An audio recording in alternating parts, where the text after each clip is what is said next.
Okay, so this is what we covered in the first session. Goal of life is Krishna Prem, and the path to attain is Bhakti.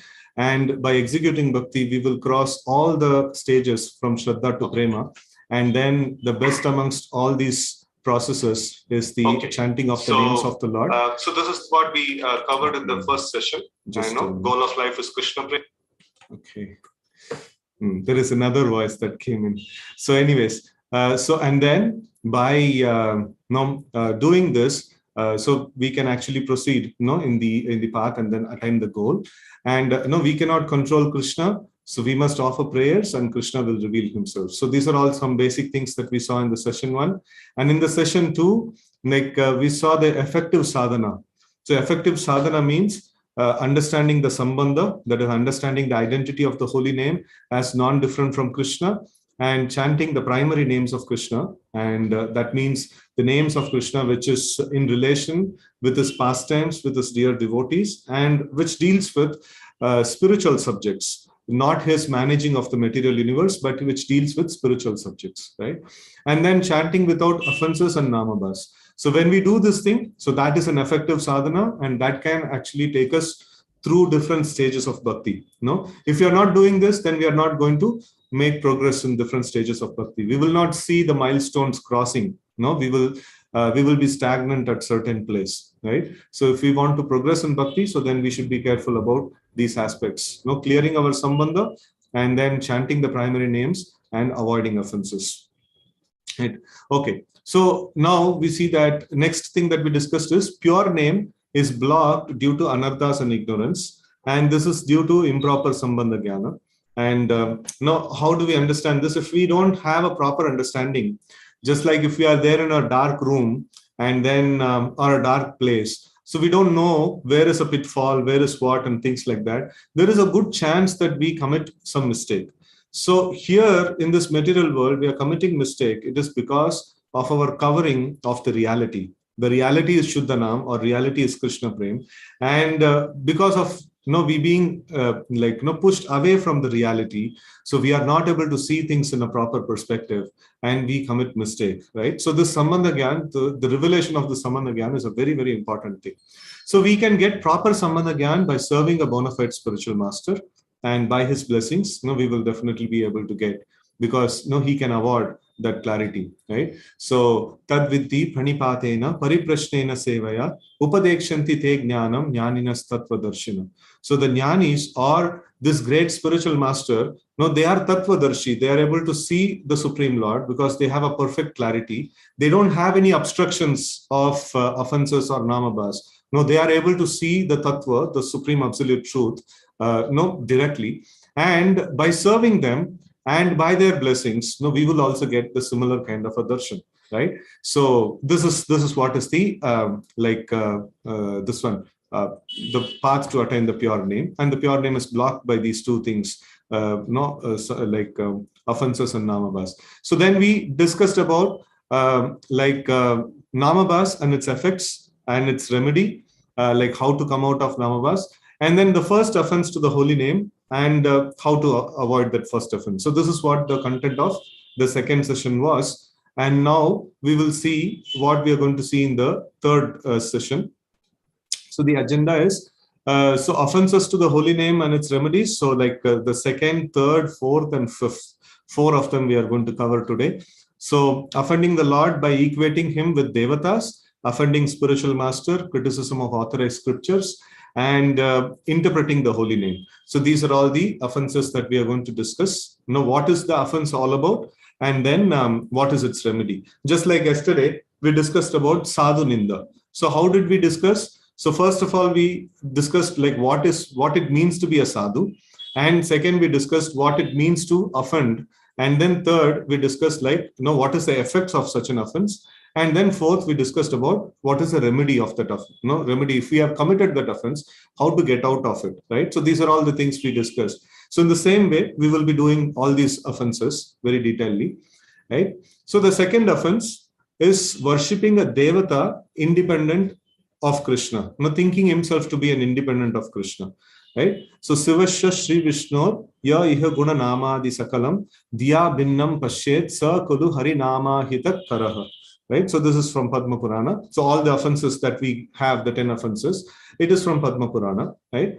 So in this world, that person who construes the names, qualities, and so on of Shiva and Vishnu with a separatist method in his heart is certainly an offender towards the holy name of the Lord. Right? So what does this offense means in detail? So we will see them. Right? So first is position of Lord Krishna.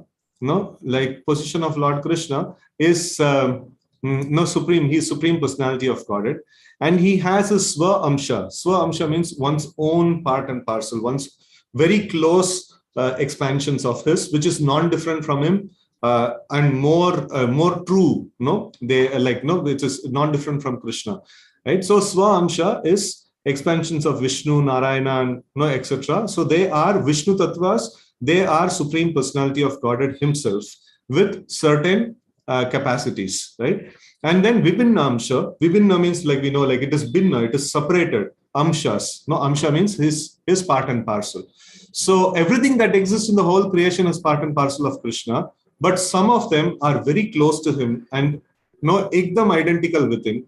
And some of them are very far off to him. No, they are still part and parcels, but they are separated parts and parcels, and they can never become one with the Supreme Personality of Godhead, right? So, like such jivas and the devatas. So, devatas are also jivas. Devatas are also living entities like us, and they have been given certain position in the material universe to rule over, to control. No, just like in an organization, we have employees. And some employees are designated as managers, and some employees are designated as CEO. But still he is an employee, right? So in the same way, all the living entities in this material world are called jivas. Jivas means the conditioned living entities. Jiva Bhuta means conditioned living entity, and Brahma Bhuta means liberated living entities. So this is one information. Jiva means conditioned living entities. So all the people, all the living entities within this universe are conditioned living entities, and amongst those conditioned living entities, some are called devatas. Some are given some certain positions to control other living entities, right? So that is the position of the devatas, right? So this is what is the position of Krishna and position of the devatas. And there are some misleading philosophies which try to equate or which try to strike some relationship with the Lord and the living entity on an equal platform, or either minimizing the position of the Lord or like increasing the position of the living entity, right? So this is how the misleading philosophies are there. So the first amongst them is Mayavad, where everything is Brahman, and all Brahman is same. So like that's true. Sarvam Kalam Vidam Brahma. That's perfectly a Vedic Vedanta's conclusion. So, but just because everything is Brahman, so all Brahman cannot be same. Actually, in fact, Chaitanya Mahaprabhu spoke this philosophy when Sachimata, mother of Sri Chaitanya Mahaprabhu, gave nice sweet meats to Lord Chaitanya to eat when he was a small child.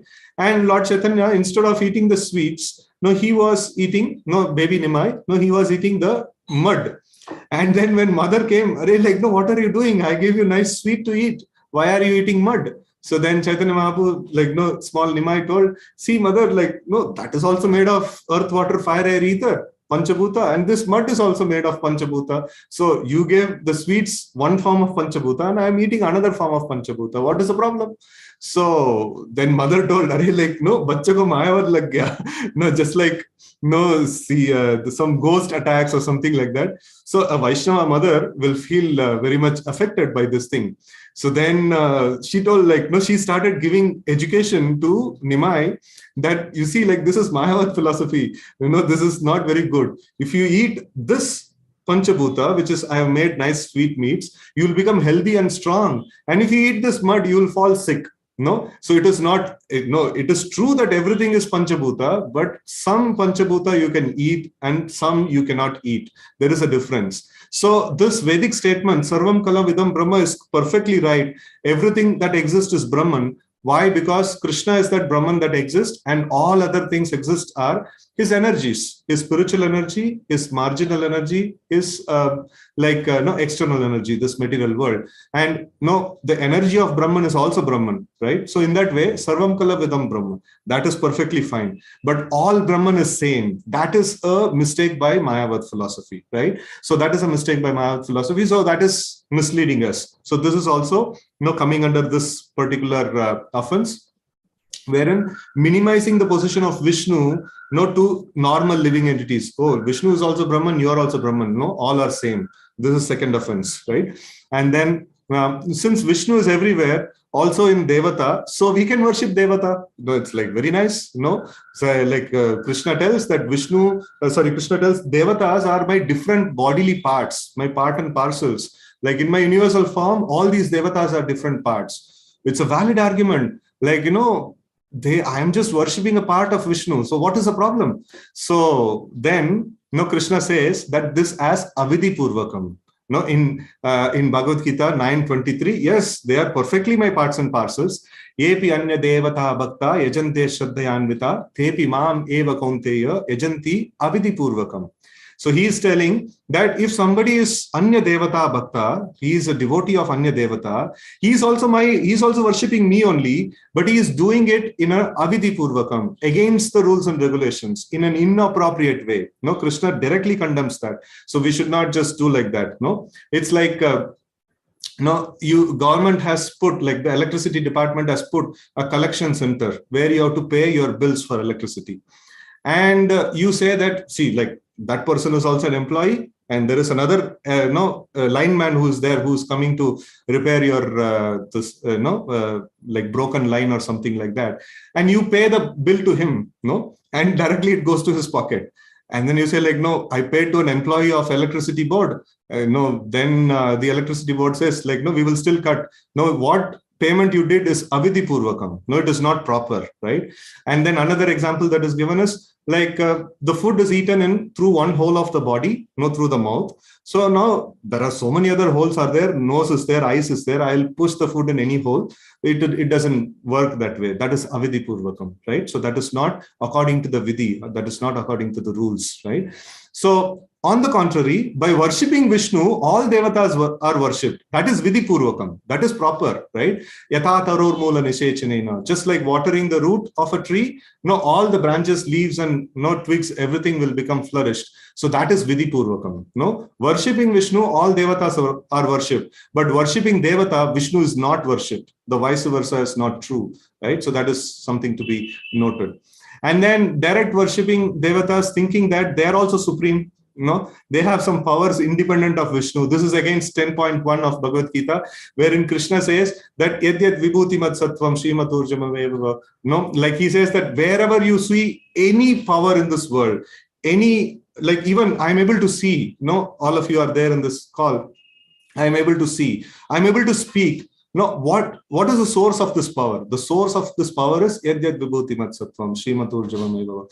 Any power existing anywhere, it is Vishnu's power. It is coming from Supreme Lord Krishna only. And if I think that some devata is possessing some power which is separate from Krishna or Vishnu, then that means it is unacceptable. So that is not a proper way of worshipping the devatas, right? And then Lord's name, form, qualities, and pastimes are different from him. This is also included in this offense. Minimizing the Lord's position, right? Minimizing the glories of Lord's name, Lord's form, Lord's qualities. Either taking the living entity to the platform of Brahman, or bringing the Lord to the platform of material nature. So both of these things are contained in this particular offense. And then we see that proper worship is in performing all the samskaras, from insemination, that is Garbhadan samskar, to funeral rites, Antyeshti samskar, starting from the beginning samskar to the ending samskar, all the samskaras, one should worship Krishna through the Vedic mantras, right? So Garbhadan, then after that, Simantana, then after that, after childbirth, the Namakarana, and then Upanayana, and different samskaras are there. So all these samskaras should have Vishnu worship and should be worshipped with Krishna mantra or Vedic mantras, no, through like worship Krishna through Vedic mantras. And in offering pinda, etc., only Vishnu prasadam should be offered. Sometimes devotees, common people say, "Arey, like this person, he liked meat very much. No, now on his Shraddh, like we should provide meat for him. No, it's like already narak mein ja raha hai. So again, we are putting so much more into him, and then we'll make sure that he'll eternally rot in hell, right? So we should not do like that. So we should offer Vishnu prasadam. So this is proper worship, right? And then there is another ways of proper worship of the devatas. So being sinless and acting according to the varnashram and worshipping Krishna, and worship devatas, offering them Vishnu prasadam and thinking them as servants of Vishnu is not an offense, right?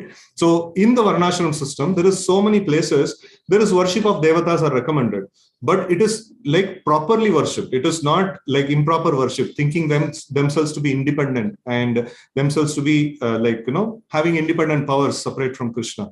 It is not that kind of worship, right? And devotees should be convinced that by worshipping Krishna and Vaishnavas, all results will be obtained. No, Krishna bhakti khaile sarva karma krita hai. No, that is the basic starting.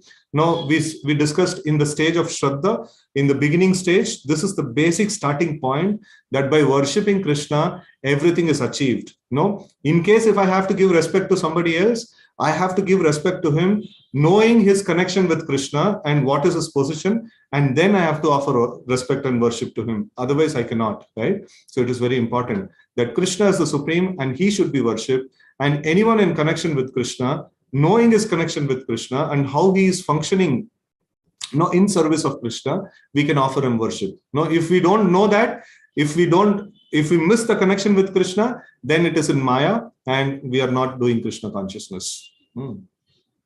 Okay. So another interpretation of this offense is Lord and his name, form, qualities, and pastimes are not identical with him. So this also I discussed. Either bringing the living entity to the level of Brahman or bringing the Lord to the level of material, this one. So both of them are contained in this offense. So considering Lord's name, qualities, etc. as material also is considered as second offense, and second offense also means the minimizing the position of the Lord, bringing the Lord to material level. And then avoid offending devatas. Sometimes devotees get into this offense actually. I know it is not that like, okay, Lord should not be brought to the level of devatas, or devatas should not be elevated to the level of Lord, but devatas should be respected in their position. No, they should not be disrespected, saying that like, okay, we should respect the Lord. That means the corollary is what? We should disrespect devatas. No, that is a wrong corollary to bring about. So we should not avoid we should avoid offending devatas, right? So exclusive worship to Krishna should be there, and not criticize devatas and scriptures glorifying them, as that will also result in the offense, right? So we should not. Why it will result in the offense? Because those devatas are glorified in certain scriptures, and if we criticize those scriptures, then we will get into Shruti Shastra Nindanam, that is criticizing the scriptures. That is another offense. So we should understand that subject of glorification of the devatas is meant for certain students. It is not meant for me, who is trying to get out of the material world and who's trying to get service to Sri Krishna. It is not meant for me. This subject is not meant for me. But I cannot say that subject is completely false. They also are glorious. They also have certain capacities blessed by the Supreme Lord, and they are glorified in their position. That's perfectly okay. Let's not take to it and let's not offend it, right? Like that. And respect and worship the devatas as servant of Krishna. If we are part of Varnashram system, and if we are have to do a certain ritual and things like that, so then we can do in that way, but not as a regular worship. No, that is not, Krishna is not mentioning that. Okay. And remedy for the second offense is we have to repent. This is a very important element in every offense. We have to repent for our offense. We should understand, first of all, we should have the knowledge that we have committed the offense, and we should repent for it, and concentrate the mind on understanding the true position of Vishnu. We should study, or we should hear from devotees how Vishnu or Krishna is the supreme, and then all his opulences should be studied very nicely, right? And constant remembrance of Vishnu by chanting is the best process to eradicate this offense and not commit the offense again. And Lord is an ocean of mercy and an ocean of forgiveness, and our very dear friend, Suhridam Sarvabhutana, right? So he can, wipe off this offense, very easily, right? So, but we should repent and we should take shelter of the Lord. And we are going to the third offense, disrespect to the spiritual master. So that is in Sanskrit, it is called Guru or Avigya, disrespect to the Guru. And so now, just like as we have done in all the various offenses, so we are going to see what is the need of a guru, who is a guru, and then what it means to offend him, and the remedy, right? So why do we need a guru? After wandering in so many species of life, we rarely get a spiritual master. Even you rarely get a human form of life. Even in the human form of life, it is quite a rare occurrence that one gets a bona fide spiritual master, right? So it's a very, very rare thing. And what does the spiritual master do to us? He gives proper understanding of Sambandha Gyan, and he gives proper direction to perform one's sadhana. He gives knowledge. And once we get knowledge, what we are supposed to do, iti matva bhajante mam. Once we understand the Sambandha Gyan, we should engage in bhajan. That is Rishikena Rishikesha Sevanam Bhakti Ruchyate. Engaging the senses in the service of the master of the senses. So we should offer flowers to Krishna, we should chant the names of Krishna, we should offer worship to Krishna, we should glorify Krishna, we should hear about Krishna, we should offer prayers to Krishna. So this is all practice of one sadhana, and a proper spiritual master will give both the Sambandha Gyan and also the proper direction to perform sadhana to attain the goal, right? So in the next offense of Vedic literatures, offending the Vedic literatures, so in that this thing will become more clear. Right? So what does the spiritual master gives? He gives Sambandha Gyan and he gives the process, and by proper Sambandha Gyan and proper execution of process, we will get the goal, that is Krishna Prem, right? So thus, we revive our dormant Krishna consciousness. So this is Sambandha and this is Abhideya. Proper direction to perform the sadhana is Abhideya, and reviving one's dormant Krishna consciousness, this is Prayojana, right? So by getting the Sambandha, proper understanding and proper process to function, chanting the names of the Lord and doing all the devotional activities. So by doing these two things properly, by proper getting Sambandha Gyan and proper execution of our bhakti process, we will get the Prayojana, that is Krishna Prem, right? So this is the function of the spiritual master. So the function of the spiritual master is giving Sambandha Gyan and educating in the process. And by his mercy, and by the mercy of Krishna, we will, and by our practice and the mercy, both combined together, we will get the goal.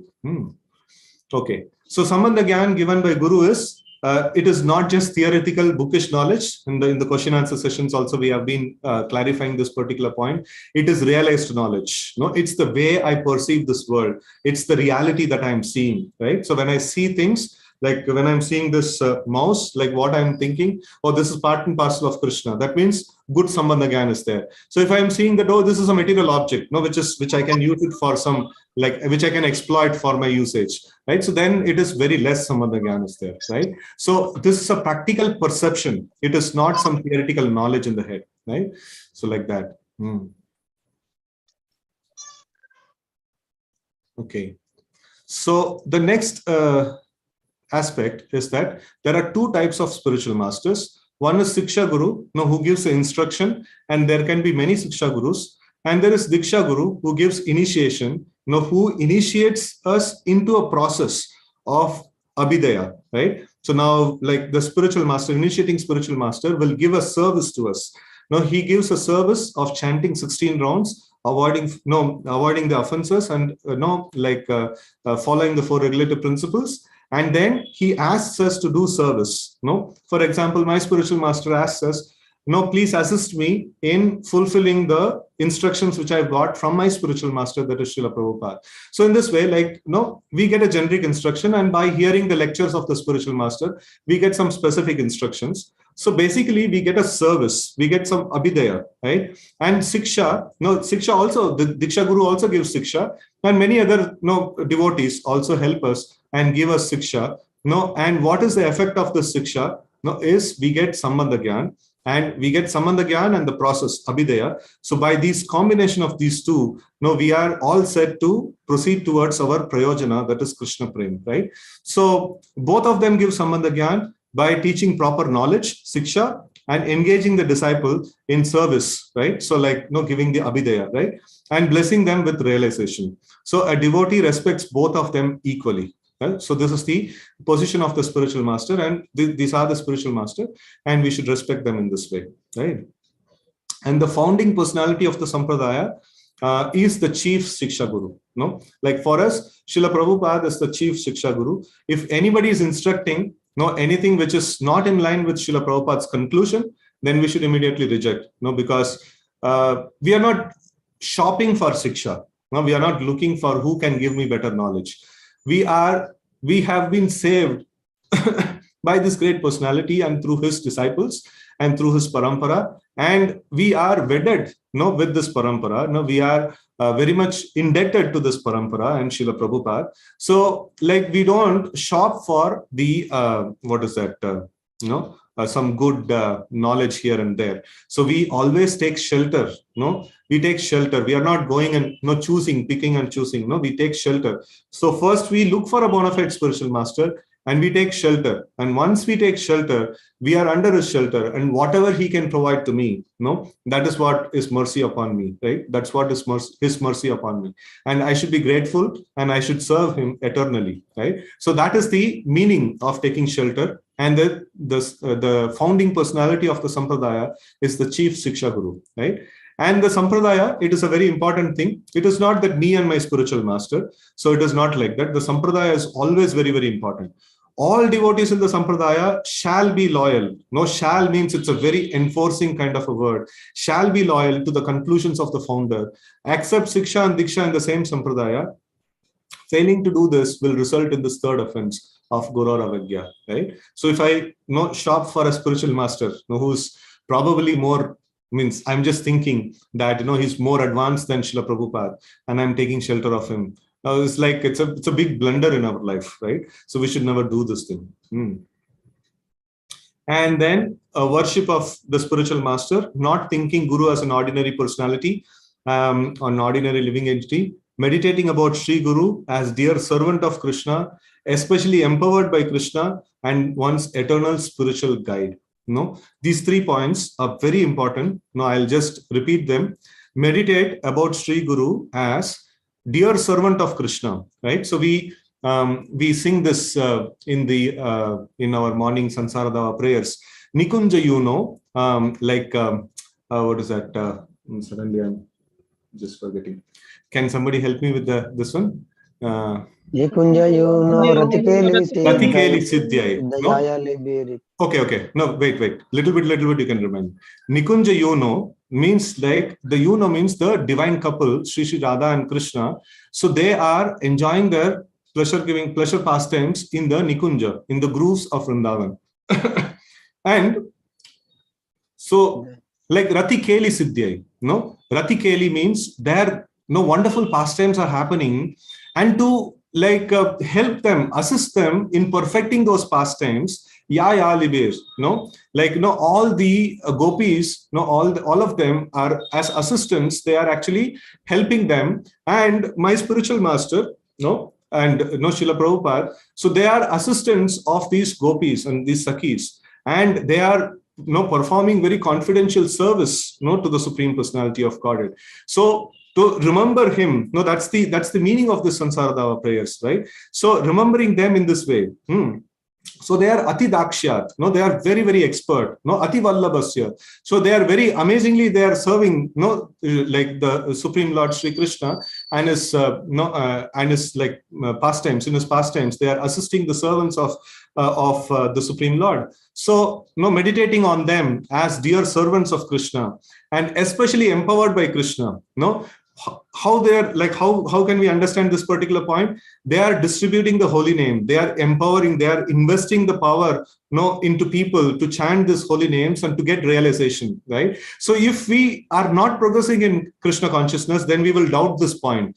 like, what is the empowerment that spiritual master has got? No, I am chanting the names of Lord and I'm not getting any like no realization. So then that means like no, one could be problem with the spiritual master. Another could be the problem with the disciple.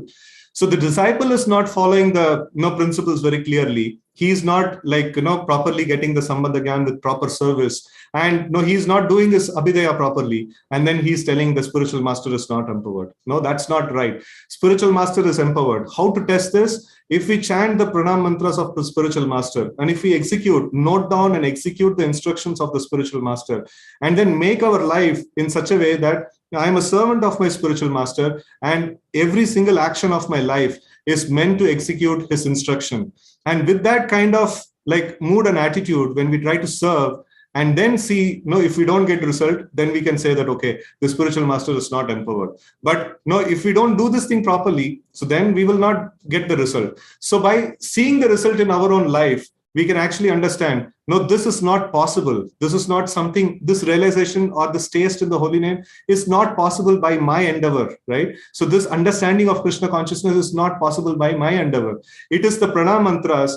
Actually, in fact, in every class, in the beginning, we offer the pranam, like Mangalacharan. So that is the most important part of the class. Because we take shelter of the spiritual master, we take shelter of Panchatattva, we take shelter of Krishna, and by their mercy, we are able to speak something, right? So this is very important. So we should understand spiritual master is specifically empowered by Krishna to distribute the holy name, and by his mercy, I am able to experience some advancement in Krishna consciousness, right? So this, like in our personal case, we can test like this. And in a broader case, we can see that how many people are inspired by this particular person, and how many people are practicing Krishna consciousness, right? So, and one's eternal spiritual guide. After understanding that he is dear servant of Krishna and he is empowered, so we should submit ourselves, and we should be an eternal servant. Not that I will get something from you and then I'll go and I'll practice by myself.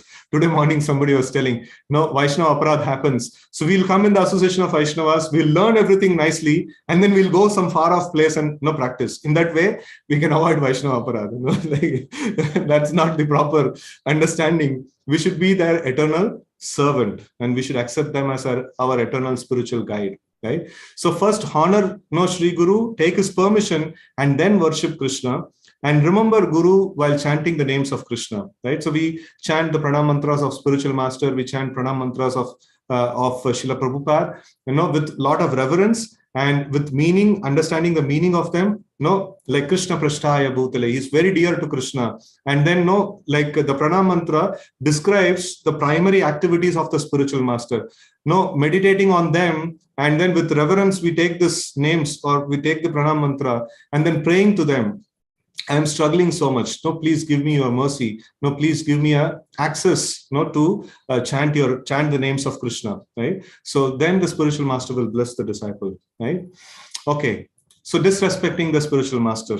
So disobeying the instructions, disrespecting disobeying the instructions or disrespecting will block the progress in bhakti. Why? This is one very important thing. Everywhere, in every offense, this we are seeing.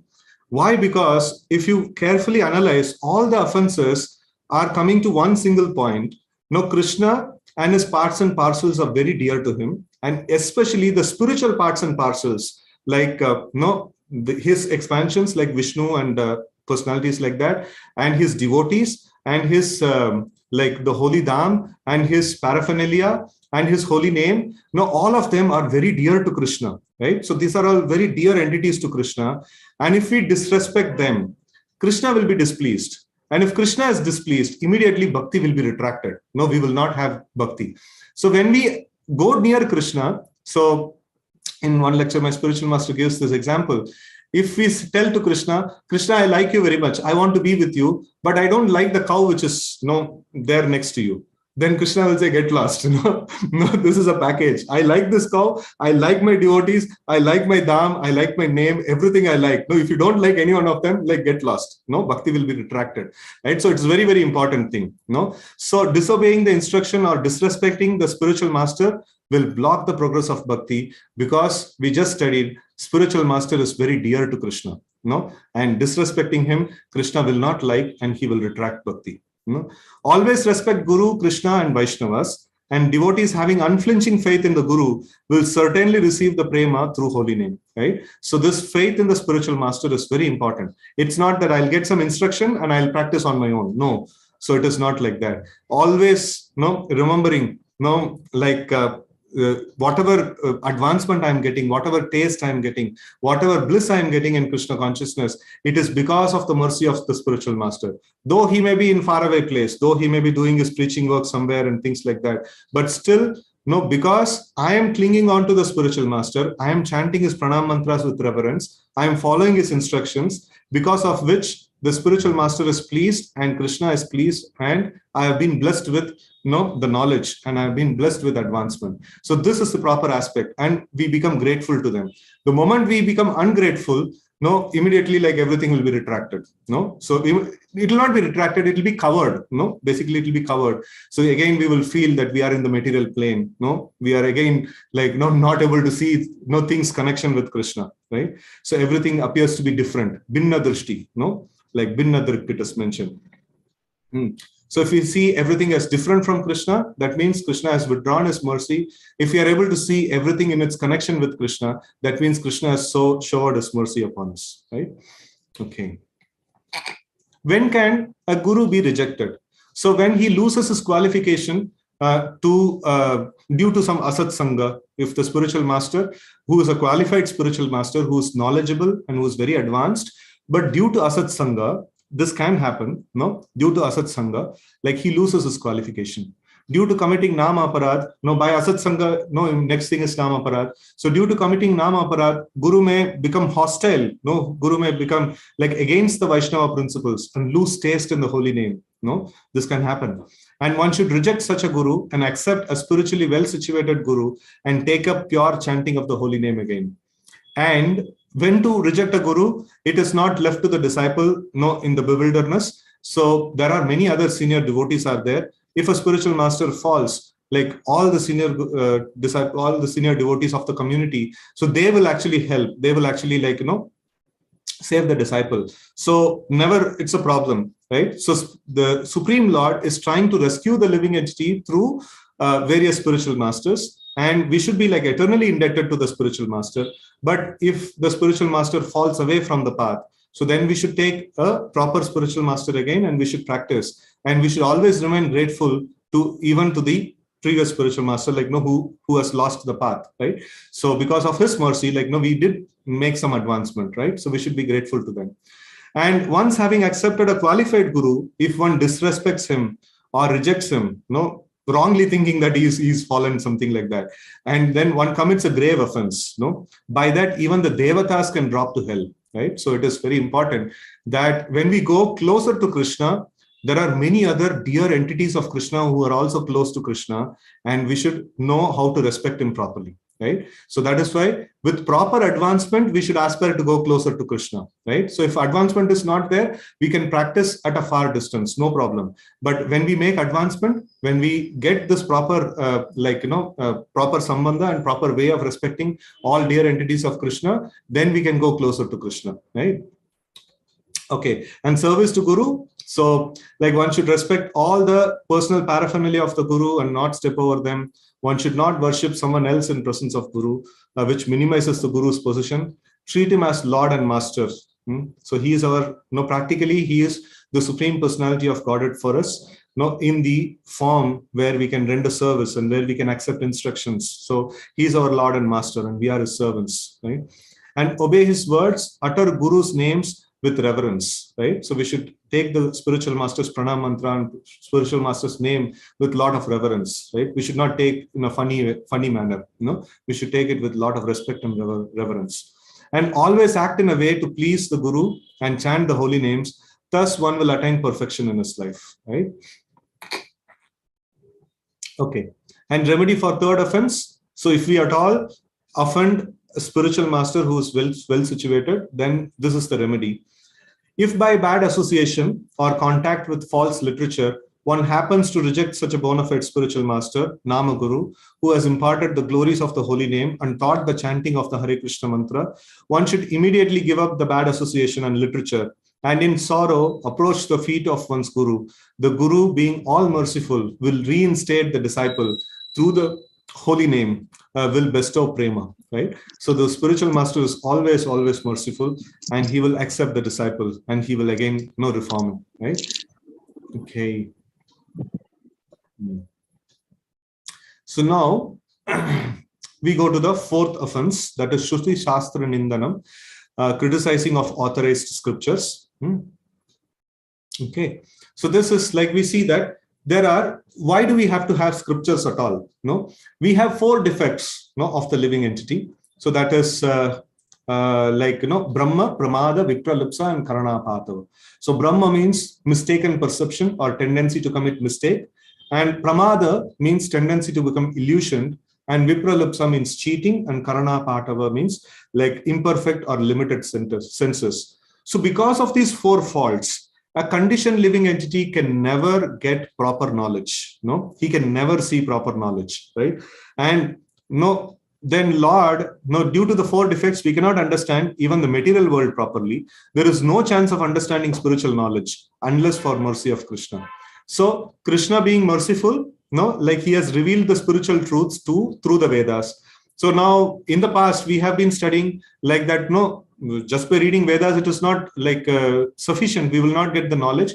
Yeah, it is true. In the Vedas, we will get the knowledge, theoretical knowledge, and by practical realization, we will be able to perceive it directly, right? So like that. So just like, if I have to describe my room, I have a big window here and I have a clock over there and a light over there. And because it is a Zoom session, I have put 2 extra lights and stuff like that. So this is how my room is situated. So with this, you can imagine some amount of my room, but then you cannot have a complete picture of my room. But if I take a photograph and show it to you, so then you will have a complete picture of my room, right? So that is like, very amazing. So in the way, like the Vedas reveal the spiritual truth, but then, only by the blessings of the spiritual master, we will get the perfect, clear picture of the, the spiritual world, right? So it is not reading only is not sufficient. We also need the blessings of the spiritual master.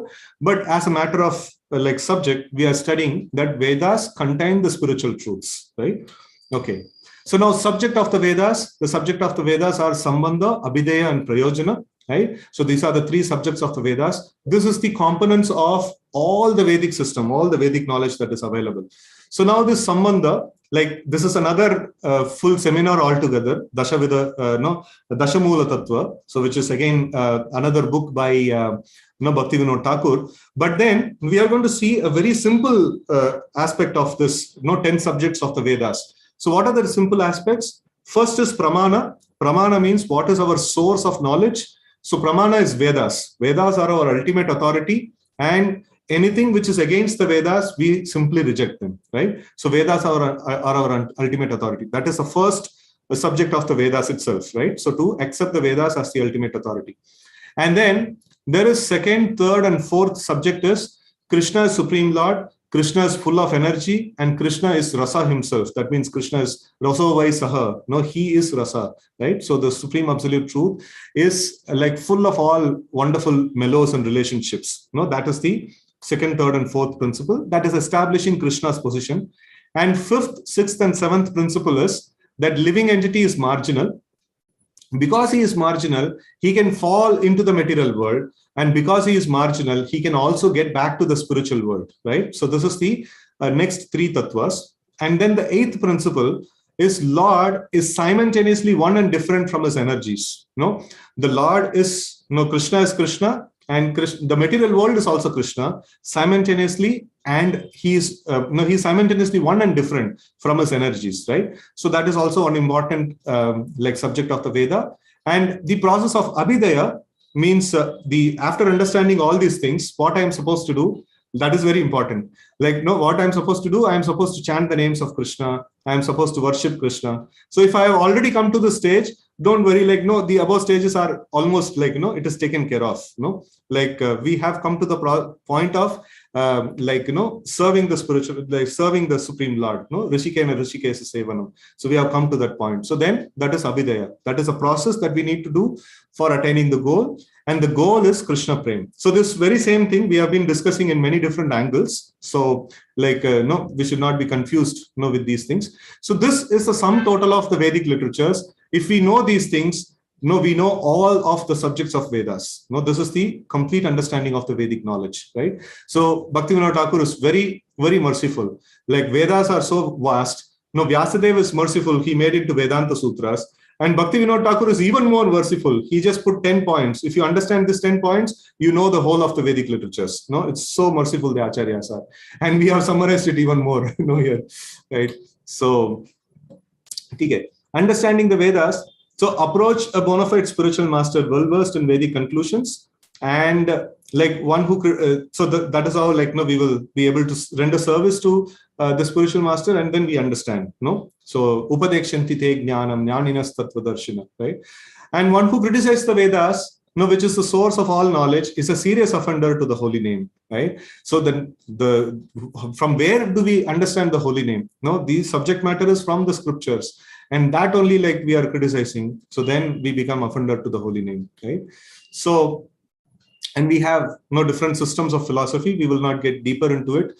So Sankhya, Yoga, Nyaya, Vaisheshika, Mimamsa, and Uttara Mimamsa, that is like Vedanta in a Mayavad explanation. So all of them, they give something else apart from Krishna as the absolute. And then they try to drive us towards liberation or towards some meager goal, not directing us towards the lotus feet of Krishna. So by blocking us from going to the lotus feet of Krishna, they are in one sense called as atheistic philosophy. Some of them, though, they are in the theistic garb.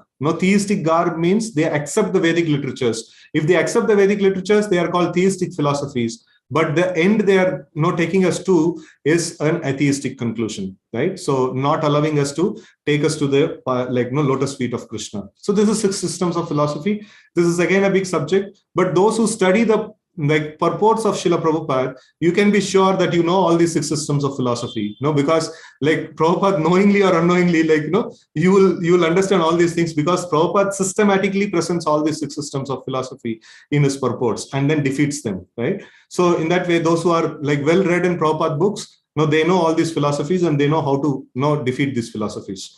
So only they don't know that they are defeating these philosophies, right? So these we should be very careful with. And the easy way is to study the purports of Srila Prabhupada, right?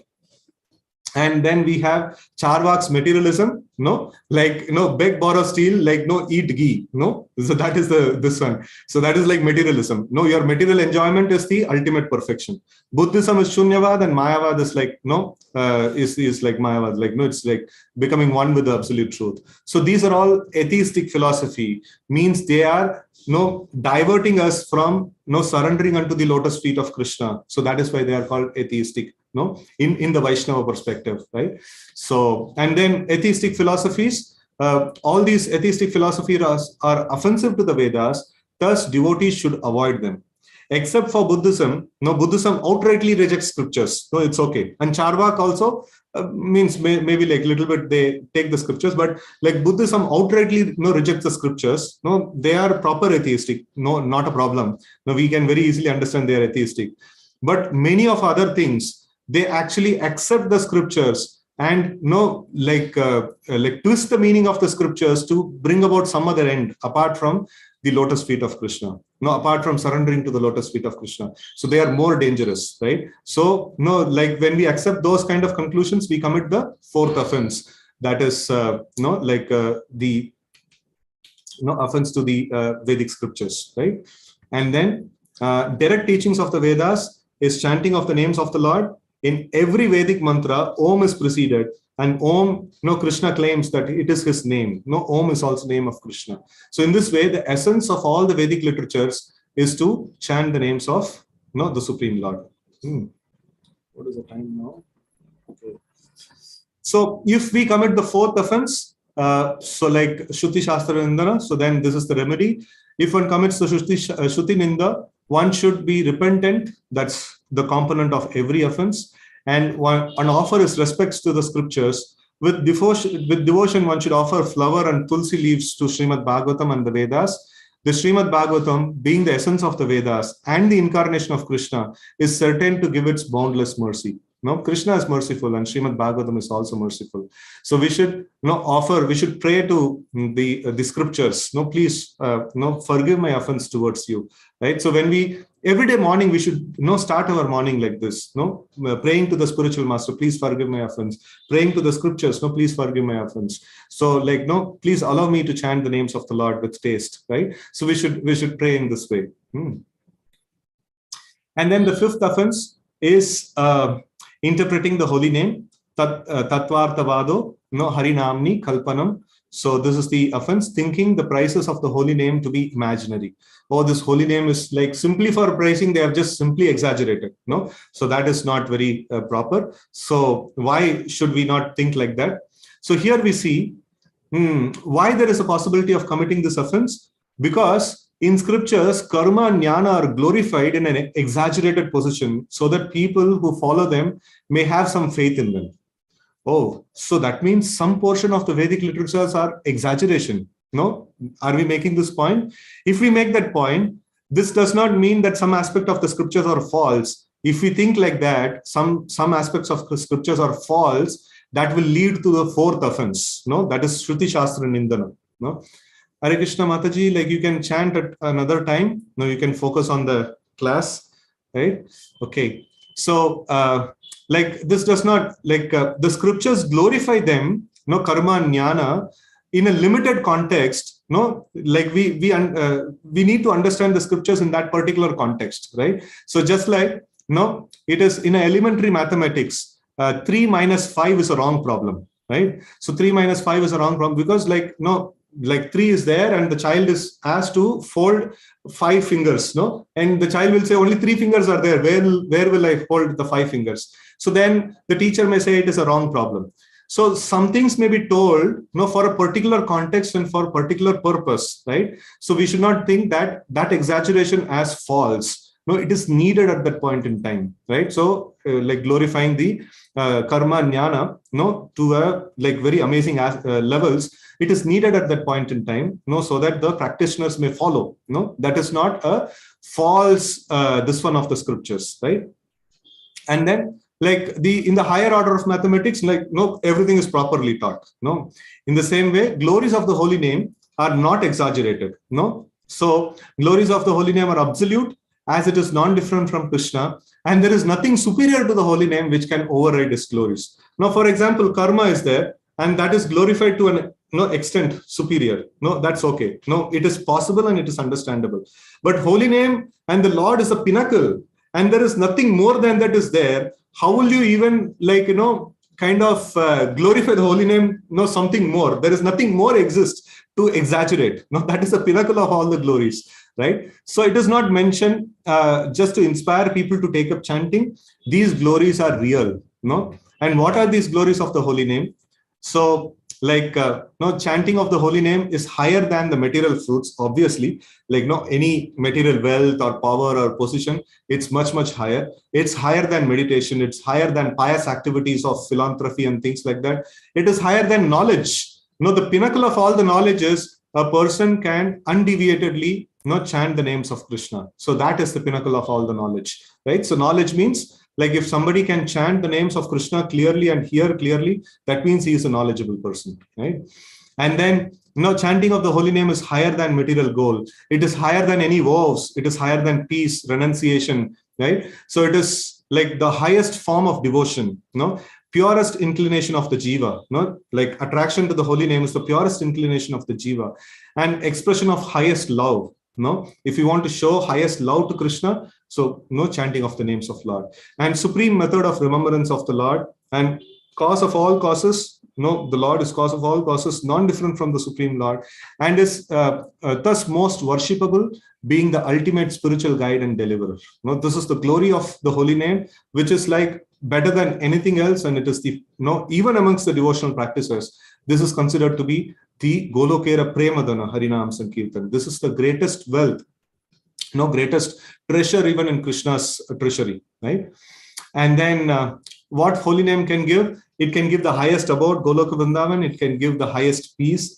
Peace is like a small word. The highest bliss, and it can give the highest liberation of the association of the Supreme Lord again, right? And then the result attained by karma and jnana, such as material enjoyment and liberation, can be attained by namabhas. Even namabhas can give the results of karma and jnana. And like inattentive chanting or something like that. And pure name gives one Krishna prem. That is the goal of pure name. So now Krishna has invested his energies. His material energy Krishna has invested in karma kanda, and his impersonal energy is invested in brahma jnana, and all his energies he has invested in the names of Lord, right? So the names of Lord is all powerful, just like Krishna, and all other processes are having only a portion of Krishna's blessings and energy in them. That is why they can purify a living entity to only a certain degree. They cannot completely purify, right? So Krishna has invested all his energies. Nam, what is it? Second, this one, Sikshashtakam, this one is there. Like everything, all the energies are invested in the names of Krishna. So now a person who does not have sufficient devotional sukriti cannot have taste in chanting and cannot have faith in the glories of the holy name, right? So if we have sufficient sukriti, that we can see from like this particular aspect, the taste in chanting and glories of faith in the glories of the holy name. And preaching to create devotional sukriti rather than prematurely introducing the glories of the holy name. This is very important. And then speaking about according to the scriptures and realizations in line with the scriptures. This is very important, right? So this is how to distribute the holy names. We cannot just simply go and tell whatever we can, we like. We should preach according to the descriptions given in the scriptures, right? Devotees can keep the mobiles in mute. Okay, so this is to this point. And then the offense of not having faith in the holy name is the person who discredits the statements of the Vedic literatures which profusely glorify the name is a serious offender. And the rascal who commits this offense against the name is doomed to rot away in the hell. A person who does not have sufficient devotional sukriti cannot have taste in chanting and faith in the glories of the holy name. So we should not that is another offense that will come. We should not preach the glories of the holy name to a person who doesn't have faith. First, we should provide faith by giving them prasadam, by giving them opportunity to hear the names of the Lord, by giving them some opportunity to serve and things like that. Then we can discuss. So that is why the basic criteria for attending this session is 16 rounds. If anybody and everybody comes in this session, they will simply commit offense and they will lose their a chance to advance in Krishna consciousness. So that's why we keep this criteria to come to this session, because we are discussing the glories of the holy name here. And if we commit this offense, then if one happens to commit the offense of minimizing the glory of the holy name with straw in his mouth, that means considering oneself lower than a straw, he should humbly go before the assembly of Vaishnavas and reveal his offense at their feet, begging sincerely for forgiveness. The devotees of the Lord, conversant with all the glories of the name, will mercifully forgive him and embrace him. The offense of thinking that the glories of the name are exaggeration, or the offense of concocting one's own material meaning in the holy name, which arise from the deceptions of material consciousness, will not occur again. We see that, this offenses may be scary, but you see the remedy. Remedy is so amazing. Just you go and take shelter of Vaishnavas. Any big offense which is there, we can actually get away from that. Only that we should sincerely feel that I have committed that offense and sincerely feel repentance and sincerely apply this process. Then we will be out of that offense. But if you safeguard thinking that, oh, nobody has seen it, I will safeguard my position, my image and stuff like that. Oh, then even Krishna cannot save. It's very difficult. Okay, so if one happens to talk with one of these offenders, one should immediately, with one's clothes on, bathe in the Ganga, jump into Ganga. If Ganga water is not available, one should bathe fully clothed in any other body of water. If no water is available, one should perform mental bath for purification. We should chant the names of Krishna. Krishna, Krishna, Krishna. And we can, we should feel repentant, that we have met an offender of the holy name. And then, we have spoken with him. and no, we should take bath. No, we should purify ourselves like that. Okay. So practical tip. So we have finished our session. Like, no, sorry, we have gone overboard. So practical tip is taking shelter of the scriptures in Parampara. Always stick to the conclusions of Parampara. Always understand that Parampara, understand the Parampara from the conclusions of Srila Prabhupada, our dear founder Acharya. Always question oneself: is my thought process is in line with Srila Prabhupada? Right? So in line with the scriptures. No, am I thinking in line with the scriptures or not? Thus, read our scriptures and pray to Guru and Krishna for clarity of Sambandha Gyan, or clarity to understand the scriptures, right? So this is how we should take shelter of the scriptures, with reverence, with prayer. We should always approach the scriptures in this way. And then another practical tip: if we happen to render service to our spiritual master, service to the Vaishnavas, so what should we expect from them?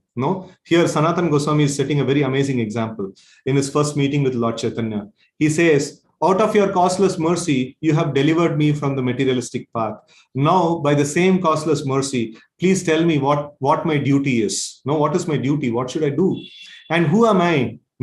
Like, it is not that Sanatana Goswami was not knowing, but this question is very important. Who am I? I am servant of Krishna. I should again and again hear this thing. I am servant of Krishna. I am servant of my spiritual master. For my own purification, I should keep hearing this, right? So, and why do the threefold miseries always give me trouble? Like, and if I do not know this, how will I be benefited? So he's asking, like, I'm constantly troubled. We can translate into our practice. I'm constantly troubled by the disturbing mind. I'm not allowed to take darshan of the Lord in the holy name. So, like, please, save me. Like, how can I come out of this? We can approach the spiritual master. We can approach the Vaishnavas, and we can actually pray to them. Actually, I do not know how to inquire about the goal of life and the process for obtaining it. Being merciful upon me, please explain all these truths. Basically, Sambandha, Abhidaya, and Prayojana. He is asking, please clarify me all these things. So this is the ultimate thing that we can get from the spiritual master, right? And then another practical tip. Today a lot of practical tips are there. So taking shelter of Sri Guru, Panchatattva, and the holy name. Always respect Lord as supreme, and his holy names also as supreme. And always respect Panchatattva, always respect Sri Guru and Srila Prabhupada, who is non-different from the Lord, and trust that they can solve any problem. They can actually save us from the material pool. They can actually give us the ultimate solution or ultimate destination. Take shelter of them and beg for the pure name, right? So this is very important. Every day when we try to chant, we should chant the pranam mantras of our spiritual master, Srila Prabhupada, and Panchatattva with lot of reverence. With lot of reverence, we should take their names and pranam mantras, and then begging them, you can give me clear audience of the holy name. Please give me. Please give me. I'm very much eager to get it. Please give me. Right. So when we do that thing, we will be able to get that. Right. Okay. So now we will open it for question and answer session. Hare Krishna. Okay, so in the chat box, okay. So first I'll take some questions which are there in the chat box. Primarily, we need to worship Krishna, and then we can worship the Devatas also with proper understanding. That like Devatas are servants of Krishna, and Krishna is telling directly worship me. And in case if we have to follow a particular ritual where we are following the Varnashram strictly, and we are following a particular ritual which involves a Devata worship, then we can do that. But otherwise, Krishna says you directly worship me, right? So we should directly worship the Supreme Lord. Okay, next is sometimes we are given some prasadam that is offered to Devatas. Can we consume them? Can we avoid? If the prasad or if the bhoga is directly offered to the Devatas, then we should not accept them.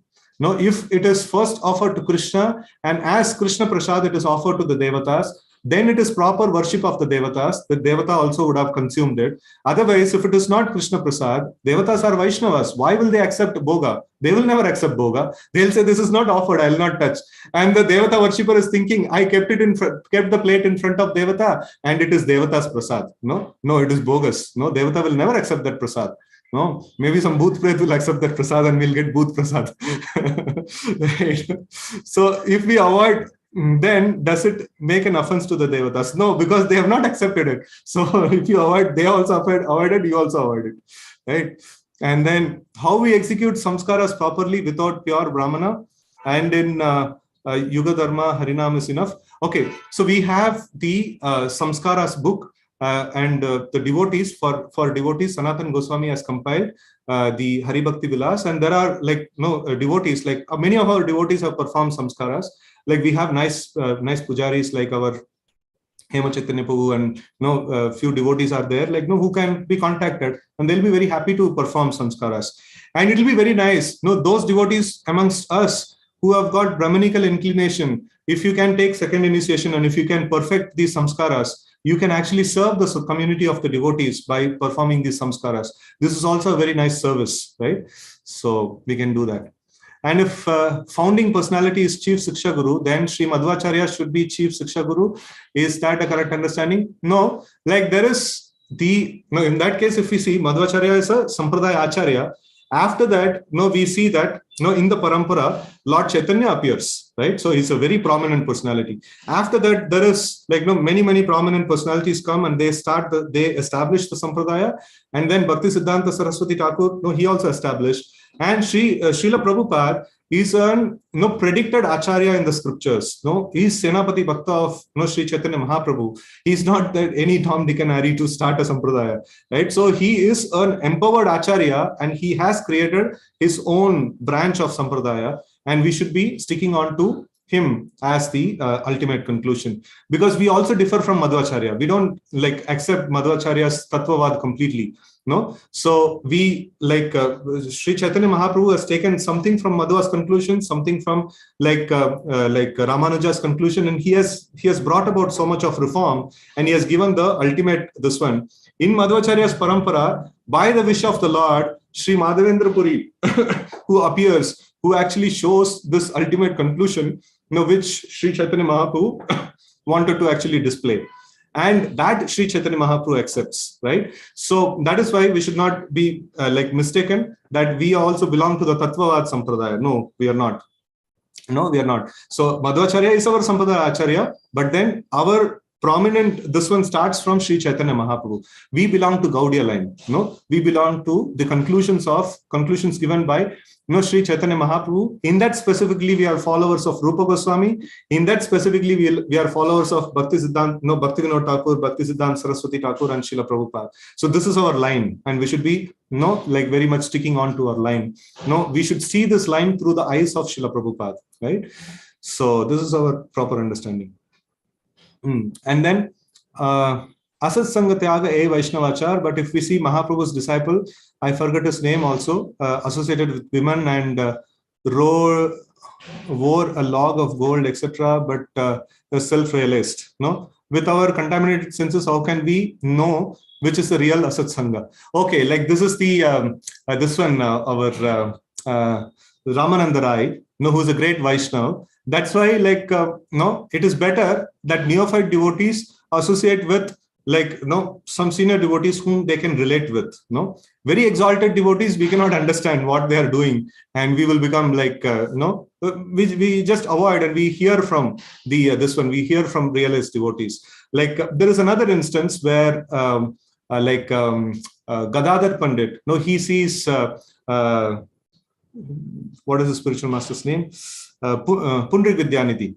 So Gadadhar Pandit sees Pundrik Vidyanidhi. He was very much decorated and things like that and all. He was a pounds and shillings man.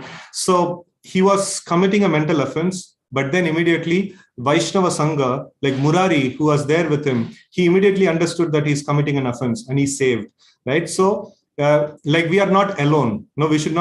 We are not alone to judge everything. We have the Vaishnava Sangha. We have protection. So we should always take the protection, right? Vaishnava Sangha.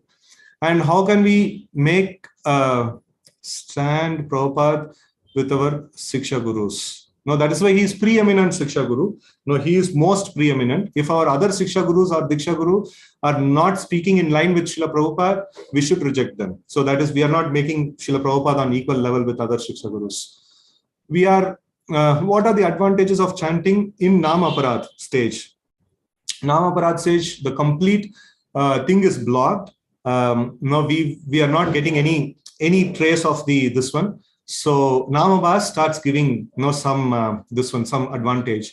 Namaparad actually it doesn't give much of this one. So that is why one thing that is mentioned is like we should avoid offenses. No, that's why the spiritual masters make this point that chant 16 rounds and avoid the 10 offenses. No, that is something like there is it is not going to help us at all. It will stagnate our process. So in that case, we can take the Devata Prasad and offer it to Krishna before eating. No, that is not right. So we should first offer to Krishna and then we don't need to offer to Devata. Yeah, I understand from where your question is coming. Because they have avoided, still it is Bhoga, so we can offer to Krishna. No, that is not right. No, it is cooked for the purpose of offering to Devata. So intention is wrong. So it cannot be made as prasad. It should be thrown, right? It should not be accepted. No. When we go home, sometimes we are forced to eat Devta Prasad, which is done by family when we go home. So in those cases, instead of offending them by saying, no, I won't eat this, I thought that I mentally offer it to Krishna. So why not you take the offering seva? You offer it to Krishna and offer it to the Devatas also. And you also have. Normally, that is what I do. I make the. So you have a solution. That's sufficient. That's perfect. That's perfect. Okay. So we have reached our time also, and we have reached the end of questions. So thank you all very much for joining. Srila Bhaktivinoda Thakur ki jai, Shri Harinam Cintamani ki jai, Srila